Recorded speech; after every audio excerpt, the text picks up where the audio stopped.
kami tak beda jauh dengan Pak Stefanus gitu kan, kami dari IDSIT, kita organisasi yang bersama teman-teman diaspora di berbagai negara.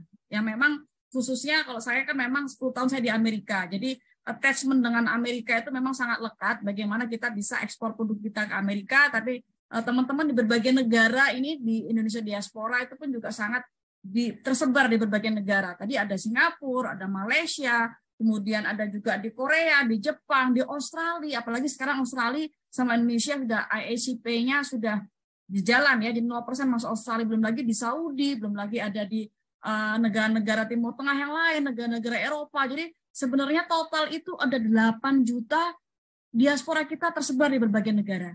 Tapi memang tidak banyak yang yang menjadi businessman seperti halnya Pak Stefanus, halnya saya dan teman-teman di IDSIT ini yang akan membantu secara teknis. Bagaimana sih teman-teman itu bisa memasukkan produknya itu bisa ke berbagai negara itu gitu kan. Nah, ini kalau saya sharingnya secara global, tapi besar harapan teman-teman bisa nangkep ya how to-nya gitu. Karena tadi penjelasan Pak Stefanus sangat-sangat komprehensif yang sudah di sana itu gimana sih gitu kan. Karena kita harus paham bahwa masing-masing negara regulasinya itu beragam. Tapi ketika sudah masuk Singapura, insya Allah regulasi Singapura itu yang memang bagaimanapun kita harus pahami dan kita harus turutin.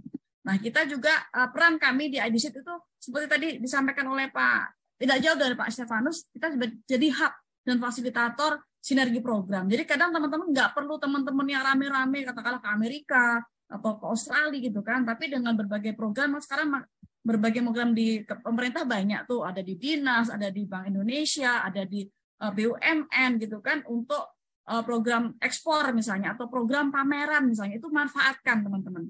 Dan di sini teman-teman diaspora yang di berbagai negara itu biasanya akan support, akan menjadi hub dan fasilitator, misalnya yang jagain pameran, yang menghubungkan dengan buyer gitu kan.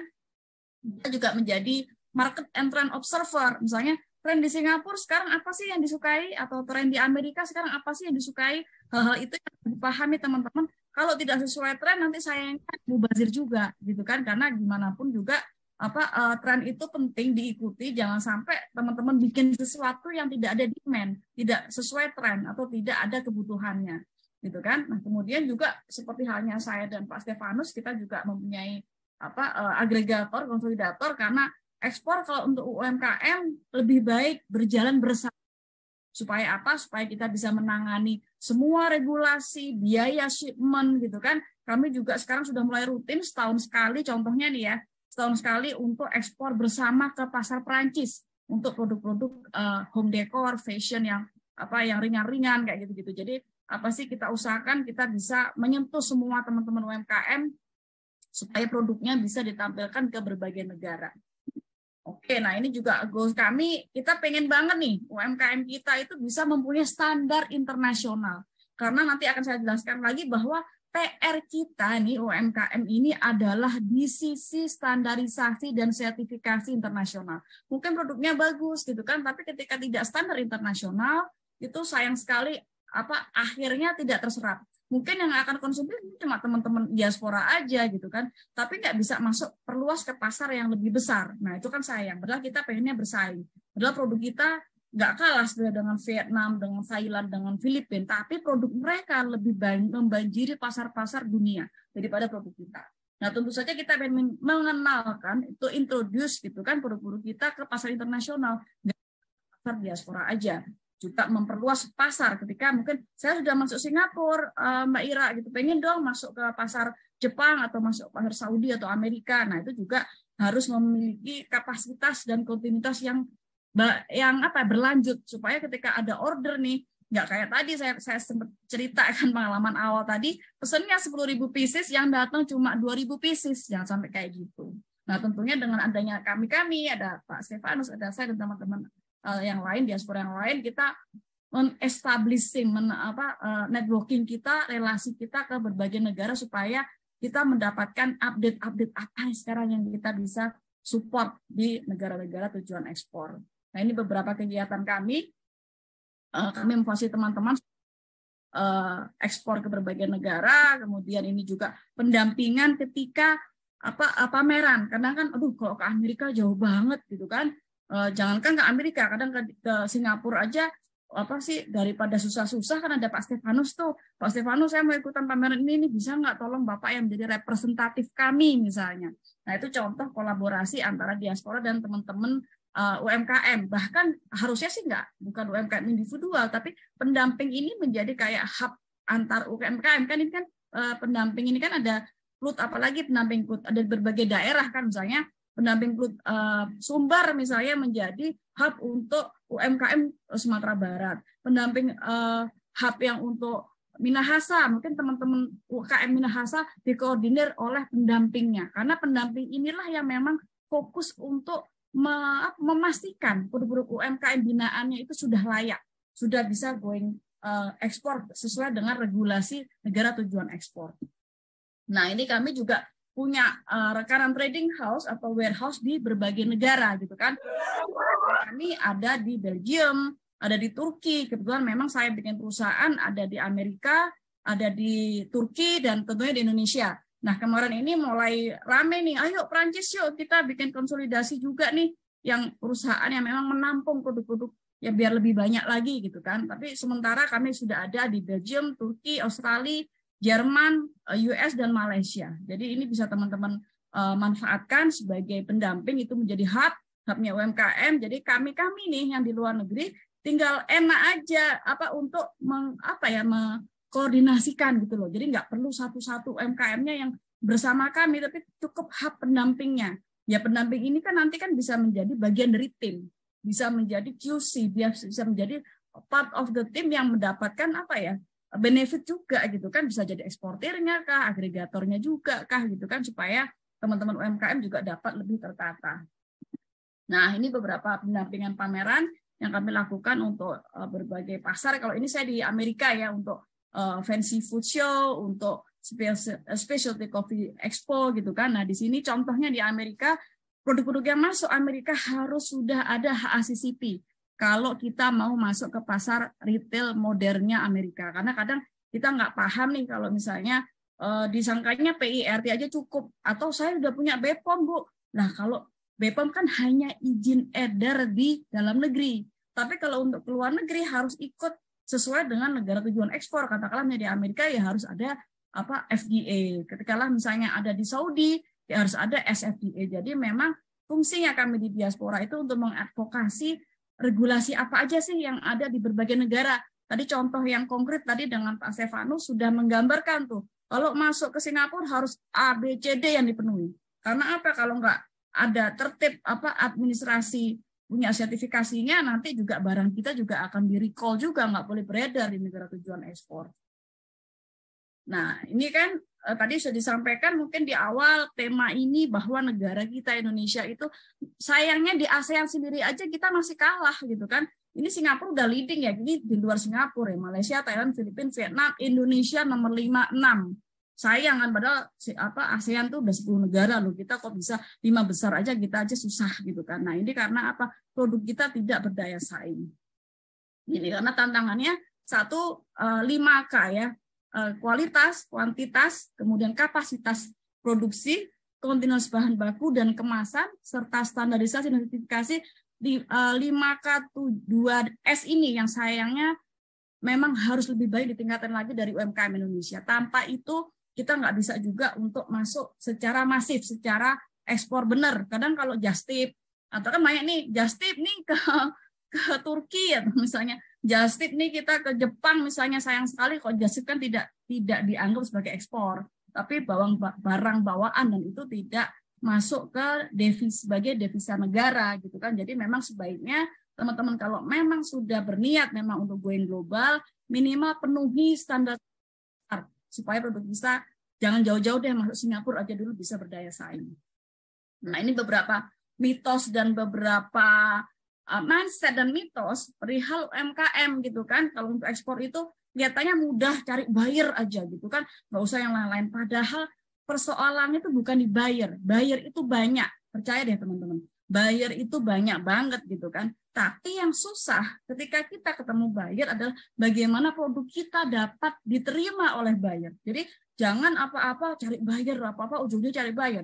Kalau produk kita nggak siap, mending tar aja daripada cari buyer habis itu nggak bisa perform. Seperti tadi apa saya sampaikan, buyer ada di Prancis, tapi ketika di order 10.000 bisa cuma 2.000 kan kasihan apa ya, malu-maluin kita itu di mata buyer gitu kan, ketika kita orientasi buyer tapi tidak. Nah, kemudian bisnis ekspor itu mitosnya itu selalu untung gede karena dolar, gitu kan. Padahal sebenarnya harga jual untuk ekspor harus lebih murah justru dengan harga jual lokal. Karena apa? Karena kita jual volume, karena kita nggak jual satuan, gitu kan. Kayak kami masuk ke Prancis kemarin itu, jujur aja memang untungnya cuma 3.000, 5.000 rupiah. Tapi ketika kali 1.000 pieces gitu, mungkin lumayan besar kasarnya gitu. Jadi jangan mikir bahwa kalau untuk ekspor produknya harus dimahalin. Mungkin kita bisa cross check nanti ke Pak Stefanus ya, Pak Stefanus ya. Kalau kadang kan kita kalau teman-teman UMKM tuh kalau ngasih harga nggak, padahal di Singapura sendiri itu beban biaya apa untuk marketing, promosi itu juga cukup tinggi gitu. Yang mungkin teman-teman UMKM mikirnya, alah masuk Singapura ini kok jadi mahal banget ya biaya-biayanya. Tapi memang faktanya seperti itu, bahwa kita di luar negeri pun kita ngeluarin biaya loh teman-teman diaspora. Bukan karena apa ya, kadang harga kami sebenarnya cuma 50.000 Bu, tapi Amerika kok bisa sampai 100.000 ya gitu loh. Nah itu kan teman-teman nggak paham siklusnya tuh seperti apa, supaya apa, kenapa harga sampai segitu tinggi. Karena apa, gimana pun teman-teman diaspora kayak saya, Pak Stefan, kan harus bayar pajak. Ada PPN-nya juga, ada beberapa negara yang tidak punya perjanjian dagang juga harus bayar import duty-nya, harus bayar tracking-nya, harus bayar tokonya. Nah, hal-hal tadi yang disampaikan itu merupakan beban biaya yang dikenakan ke produk. Jadi kenapa kok produk kita bisa mahal? Dan yang paling penting nih, UMKM kita menganggap remeh QC, quality control. Karena apa? Alah, gini aja bisa lah masuk gitu kan. Nah, ini nih yang jadi dispute ketika di lapangan, ketika kita teman-teman diaspora menampung produknya teman-teman UMKM, banyak yang reject, banyak yang dikembalikan, banyak yang tidak tertampung karena rendahnya QC. Oke, nah ini siklus ekspor ya, saya sih menyampaikan ini karena tadi penggambaran dari Pak Stefan sudah cukup lengkap untuk pemahaman pasar yang bisa diduplikasi di berbagai belahan dunia lain, khususnya negara-negara yang tadi ada gudangnya tadi yang bisa saya jangkau. Nah, ini yang memang harus teman-teman perhatiin. Ketika ada produk UMK potensial ekspor, jangan dulu cari buyer, riset dulu pasar. Seperti apa trennya, seperti apa sukanya. Misalnya kita mau ekspor ke Prancis, kalau makanan ya jangan dikasih yang pedas misalnya, orang sana ya nggak bakal lah bisa makan yang pedas-pedas gitu kan. Itu contoh. Atau fashion misalnya, orang Amerika jangan dikasih batik gitu kan, mereka kan nggak ngerti batik kita seperti apa. Ini Bu parang loh Bu, ini batik tulis segala macam. Ya kalau misalnya memang tidak ada peminatnya kan sayang. Jadi memang harus riset. Baru dari riset itu product development gitu. Ketika buyer atau kalau kita membidik udah ada buyer ya bagus, bisa langsung tanya kan, ini masuk enggak desainnya, ini rasanya cocok enggak. Misalnya kita mau produk basreng mau dijual ke orang Jerman ya belum tentu dia masuk, contohnya kan gitu. Jadi product development ini juga menjadi kunci karena bisa menyesuaikan atau mengkalibrasi apa yang dimaui oleh buyer kita. Baru di situ kita tetapkan standarisasi yang diinginkan atau standarisasi umum di negara tersebut dengan sertifikasi umum. Gitu. Katakanlah kalau Mamin ya harus HACCP. Katakanlah kalau fashion ukuran baju harus sesuai dengan ukuran baju orang di sana. Karena kan kadang ukuran baju yang dikirim itu kadang suka nggak sama ya gitu. S di kita di sana mungkin XS. L di sana mungkin di kita mungkin itu XL gitu kan. Jadi harus disesuaikan dengan standarisasi umum yang berlaku di sana.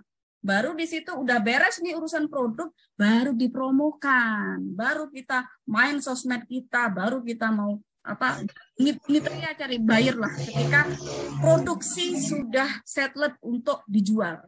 Nah, inilah penting baru marketing, promotion, activation itu baru setelah produk selesai riset, setelah selesai ditemukan produk yang memang unggulan, nah barulah kita baru memarketingkan gitu kan. Nah, disinilah insya Allah transaksinya akan lebih tepat sasaran daripada bolak-balik cari buyer gitu kan, tapi memang ternyata memang bayarnya pun akan terima produk kita gitu kan. Itulah transaksi deal, produksi, pembiayaan. Nah, pembiayaan tidak di awal-awal gitu, karena kan memang kita riset dulu awalnya. Nah, di situ delivery. Nah, ini mohon teman-teman pendamping besar harapan harus bisa paham bahwa siklus ekspor itu nggak bisa di ujuk-ujuk dapat buyer gitu, tapi produk dulu yang dibenahi, baru kita cari buyer. Khususnya untuk produk UMKM ya. Saya sih kalau produk yang lain mungkin bisa, cuma umumnya karena kita UMKM ya, rata-rata memang kita harus riset dulu pasar apa yang dimaui, kemudian standarisasi dan sertifikasi apa yang diminta. Oke, kira-kira itu tadi ini yang saya sampaikan di awal tuh gitu kan. Ketika ada produk permintaan, tidak delivery, tidak konsisten waktu, abai janji, black campaign, tidak aman.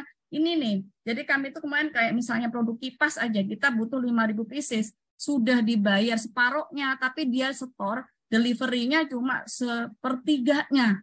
Berarti kan nggak amanah gitu kan. Orang katanya pengen dibayar, tapi ketika dibayar ternyata produknya nggak dikirim atau dikirimnya nggak sesuai dengan target atau tidak sesuai dengan apa yang kita order. Nah, inilah yang kadang menjadi kendala yang besar. Harapan teman-teman pendamping lah yang menjadi mendampingi bagaimana ketika buyer atau kita diaspora sebagai buyer udah kasih duit DP gitu kan, gimana supaya bisa deliver dengan baik. Jangan wah cuma DP doang lah, sekarang DP aja hilang gitu, DP aja nggak deliver, gimana kita mau full untuk pembayaran kan gitu.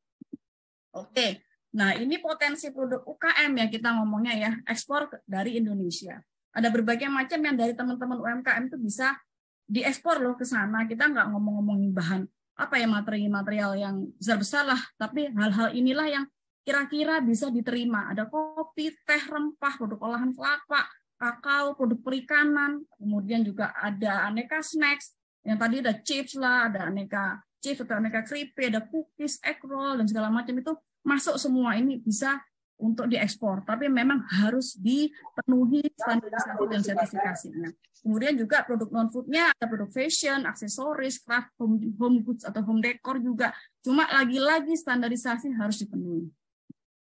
Oke, nah sekarang saya pengen menceritakan atau men-sharing perihal memahami alur distribusi rantai pasar global.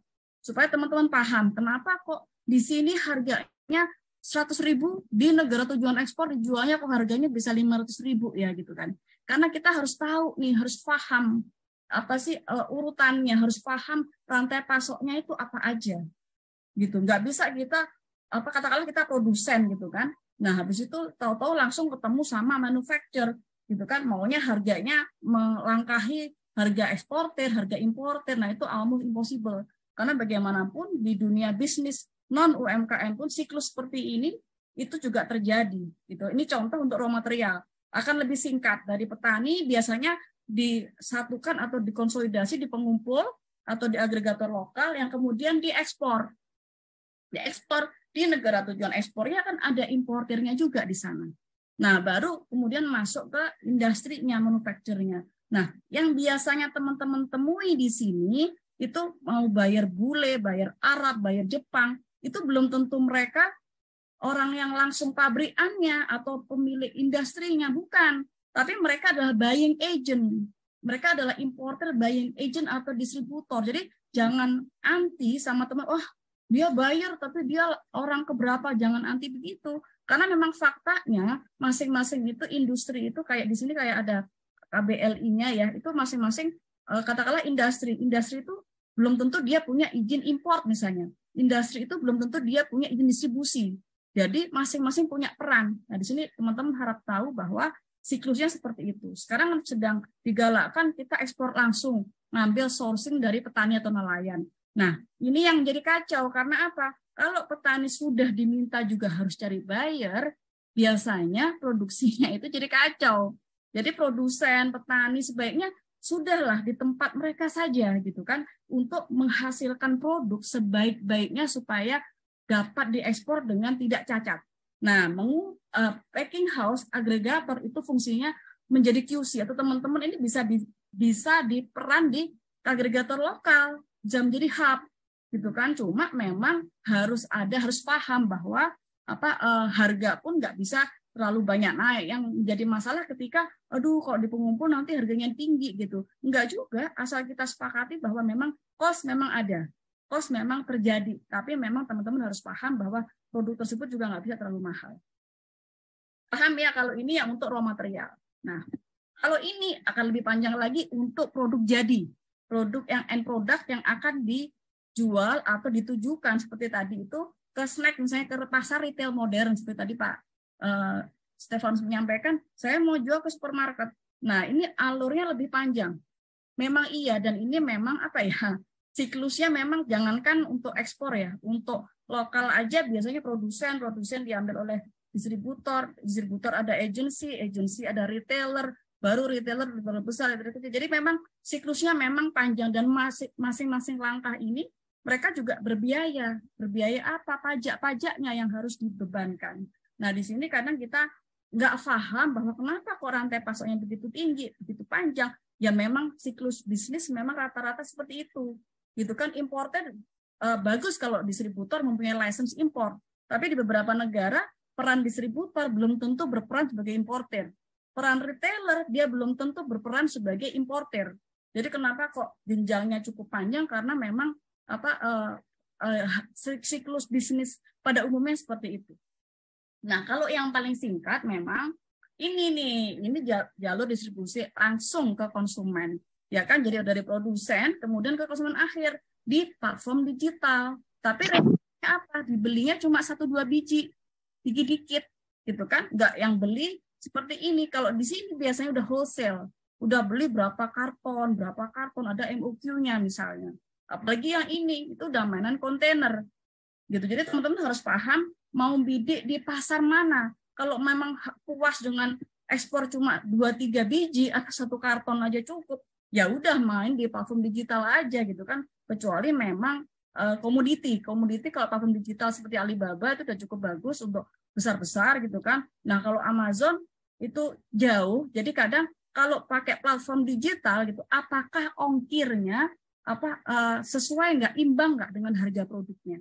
Seringkali saya teman-teman nih, karena dijualnya nggak banyak ya, jadi akhirnya shipment itu lebih tinggi. Seperti saya pengalaman ada konsultan yang menanyakan, saya punya binaan mau trial ekspor ke Jepang, harga produknya itu kerupuk, harga kerupuknya 90.000, ongkirnya 900.000. Akhirnya lebih banyak ongkirnya karena dia mau kirim cepat, mau apa, akhirnya kan tinggi juga. Nah, kalau misalnya harganya separuhnya pun 450.000, tetap aja juga nggak seimbang harga ongkir dengan harga produknya. Ini harus menjadi pertimbangan bahwa kita mau memilih seperti apa kita jalur distribusi yang mau kita terapkan. Gitu. Jadi gimana pun ini perannya ya, kita pembagian peran antar alur distribusi ekspornya. Jadi masing-masing itu punya peran, mulai dari produsen, pengumpul atau agregator, kemudian ada trading house, ada importer, ada distributor, ada retailer, ada pabrikan. Nah, di mana teman-teman bisa menempatkan diri, UMKM-nya juga posisi di mana, itu harus menjadi perhatian. Oke, saya posisinya di nomor 1 nih, gitu kan? Atau teman-teman pendamping, posisinya bisa di nomor 2 atau sekaligus nomor 3 juga bisa, misalnya, gitu kan? Jadi memang kita harus paham posisi kita di mana untuk tahu bagaimana peran antar tahapan. Nah, di sini strategi yang terakhir nih, gimana sih memasuki rantai pasok global gitu kan? Yang jelas harus paham produknya seperti apa, speknya, apakah masuk dengan tren, apakah masuk dengan selera pasar, kemudian juga harus tahu marketnya itu seperti apa. Misalnya ini saya riset market pasar Korea. Orang Korea sukanya apa? Mungkin orang Korea suka pedas, tapi mungkin nggak suka manis. Nah, itu harus diriset seperti yang tadi saya sampaikan. Kemudian yang paling pasti harus comply dengan regulasi. Tadi Pak Stefanus sudah menjelaskan detail, oke, masuk pasar Singapura seperti ini. Kemungkinan besar masuk pasar Korea mungkin tidak. Beda lagi, tidak sama, apalagi masuk pasar Saudi. Jadi masing-masing regulasi itu ada negara ada regulasi. Makanya kalau saya boleh saran, sebaiknya teman-teman UMKM itu fokus. Saya fokus ke pasar ASEAN, saya fokus ke pasar Middle Eastern, saya fokus ke pasar Amerika. Supaya regulasi yang diikuti itu nggak membingungkan. Misalnya kita masuk Amerika harus ada FDA. Nah, kalau ternyata kita juga berminat untuk pasar Saudi, repot kita. Aduh, harus ngurus SFDA yang berapa rial, harus ngurus FDA yang berapa dolar. Jadi sebaiknya fokus dulu ke pasar mana fokusnya kita mau ekspor. Nah, kemudian sinergi dengan agregator, sinergi dengan teman-teman diaspora, supaya kita dapat mensupport nih, kita bantu apa nih? Konkretnya seperti tadi yang disampaikan oleh Pak Stefanus tadi, yang berbagai macam cara beliau itu mengaktifasi event, ada juga dengan vending machine, itu berbagai cara supaya produk-produk kita tuh makin banyak di negara di mana teman-teman diaspora tinggal. Nah, kira-kira itu teman-teman, silahkan nanti kita detailnya agak ditanya jawab. Pada prinsipnya apa yang kami lakukan, kami seiring sejalan dengan Pak Stefanus di Singapura. Tapi kalau saya lebih ke secara umum ke berbagai negara. Yang paling dekat mungkin ada di Singapura, pada Pak Stefanus Singapura, ada di Malaysia, ada di Australia, ada di Turki, Amerika, di Eropa tadi kemarin baru ke Perancis, kemudian ada juga di Belanda kalau untuk produk-produk khas Indonesia. Oke, kira-kira itu aja. Nanti kita bisa sambil ngobrol aja sambil jalan. Oke, terima kasih.